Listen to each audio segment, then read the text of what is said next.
আমি পাশে বসে না থাকলে তোমার পড়ালেখা একদম করতে হয় না, তাই না? তাড়াতাড়ি পড়ো বইগুলো।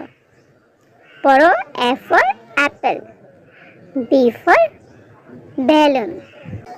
আম্মু, তুমি ভুল বলেছো। A for apple, B for ball. B for বেলুনও হবে।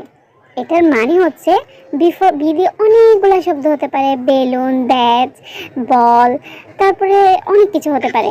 এখানে তুমি যে কোনো একটা কিছু বলতে পারো, বুঝছো? তাই নাকি আম্মু? তাহলে তো তুমি আমাকে আরো আগে বলতে পারতে। আমি এত কষ্ট করে এতগুলো শব্দ শিখতাম না। দেখো, আমি বলি তোমাকে, A for apple, B for বড় অ্যাপল, সি ফর ছোট অ্যাপল, জি ফর দর আপেল, এফ ফর ফচা আপেল। ওরে ফাজিলের ঘরে ফাজিল, বুঝছি। তুমি যেটা শিখতে চাও সেটাই শিখো। যাক, খারাপ বলিসনি, ভালোই বলেছিস। তোর বলতে হবে বুদ্ধি আছে।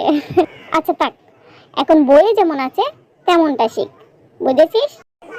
কেন আম্মু, আমি যেটা বলেছি সেটা বল। বল না, কিন্তু বাড়াবাড়ি এটা বলা যাবে না, বুঝেছিস? এটা খুব সুন্দর বলেছিস, কিন্তু এটা বলতে হবে না।